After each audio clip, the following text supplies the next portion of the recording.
Yeah, welcome in. Welcome back to another episode of the Format Podcast. Got an interesting show for you here today to talk about who else? LeBron James. And let me start it by saying this. This is not me taking a shot at LeBron. LeBron is a freaking genius.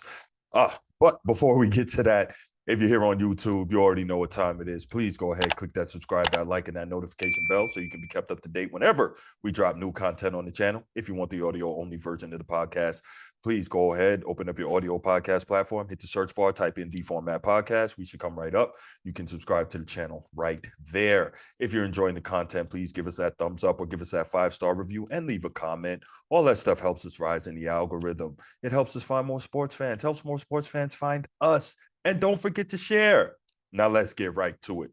Okay, so you guys on the channel, if you're not new here and you listen to my basketball content, you know that I tend to, all right, you guys know that if you're a LeBron fan, you feel like I go at LeBron. You feel like I hate LeBron. I don't know LeBron. Once again, I don't hate the dude. I hate a lot of the things that he does and his machinations. But I'm going to give this guy credit because he is an absolute genius when it comes to marketing, when it comes to promotion, when it comes to knowing how to keep his name in the headlines and always stay trending. And all that stuff has helped to lead to the fact that he is a billionaire, right? While still playing. You know, got to give credit where credit is due. All that stuff is legit. And I'm not being facetious when I say that. Like, LeBron is a genius when it comes to the marketing. So let me say that. Good. Now that I got that out of the way, he also says utterly ridiculous things to get attention and to get people talking about him. And guess what? I fell for it again because that's exactly what I'm going to do today. I'm going to talk about LeBron James and the last ridiculous thing he said. So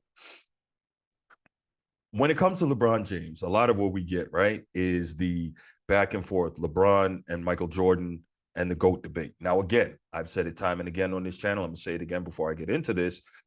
I think it's absurd that LeBron has even somehow managed to bypass Kobe Bryant. I think there's a concerted effort to erase Kobe Bryant so that LeBron and Michael Jordan can be the GOAT debate. I don't think there is a debate. LeBron is not close to Michael Jordan. So be it. Now, moving right along. When you talk about Michael Jordan, one of the many things that make up his legacy is the legendary flu game. I believe it was the 1997 NBA Finals. Yes, it was. It was Game 5. And, you know, we talk about the flu game. And that was the game Michael Jordan was sick as a dog. And we've seen the highlights of Scottie Pippen at one point literally, you know, carrying him off the court and over to the bench so that he could rest during a stoppage in play. And these are the type of things that make up the legend. And why is that game legendary? Obviously, as we mentioned, Michael Jordan had the flu. He was sick as a dog. But during that game, he managed to score 38 of his team's 90 points. He had a plus-minus of 4 in that game. Now, mind you, he had the flu. And he, of course, only scored, right? That's what they want you to believe, that all Michael Jordan did was score.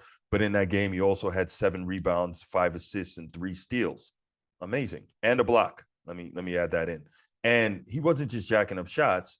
He shot 48% from the floor and 40% from 3 and made 10 of his 12 free throw attempts. So Michael Jordan, complete game all around. He defended, he rebounded, he passed, and of course, he put the ball in the basket like he has done better than anyone in history.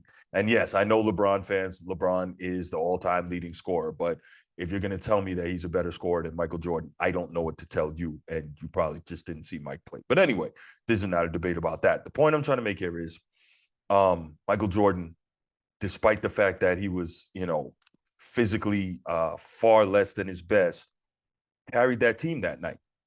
And so the flu game becomes part of his legend. Now, we go to the other night, the Los Angeles Lakers won the first ever NBA Cup, which is the in-season tournament that's been held. Now, quick side note, a lot of people weren't necessarily following the in-season tournament, but a lot of basketball diehards were, right? So not David Stern, I'm sorry.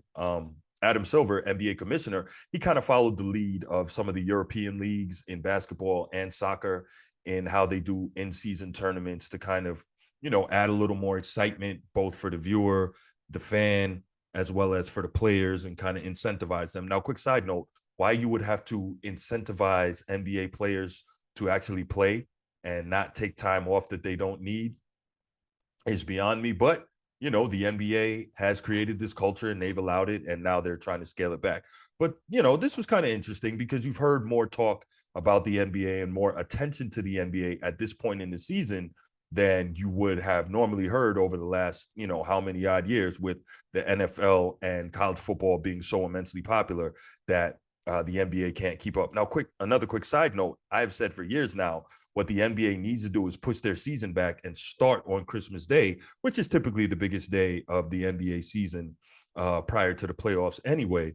So they need to push it back, start there, make that opening day, and then the season can run longer. You have less direct head-to-head with the NFL, which the NBA knows they cannot win. All the metrics show it. And it pushes you further out into summer where you get more time, where it'll just be baseball that you're up against and you have much more eyeballs on you. But so be it. Anyway, so the Los Angeles Lakers won the first ever in-season tournament and NBA Cup, which is cool because, that gives, I guess, LeBron fans another thing to brag about, that they can say Michael Jordan doesn't have this, although Michael Jordan obviously never had the opportunity to play for it because this was the inaugural NBA Cup. Now, Austin Reeves apparently had the flu, and he scored 28 points in the final game of the NBA Cup in the finals before winning that championship. I guess you want to call it a championship, in-season tournament championship, right? The NBA Cup. So anyway, he scored 28 points, had a really good game, and he was being interviewed following the game. And I'll just let you hear it for yourself. Check it out. We'll come back and talk about it. Taking the opportunity. So LeBron just, if you didn't hear that in the back, said, who had the better flu game, MJ or AR? Okay, so did y'all hear that ridiculous comment from LeBron in the back? I mean, come on, man. Come on. So in case you didn't hear it, what LeBron said was, while Austin Reeves was getting interviewed, he yelled out from the back, who had the better flu game, AR or MJ? I'll let you be the judge. Like, we know that LeBron can't possibly be serious in that, but guess what? It was another brilliantly calculated move to what? Get us talking about him, right?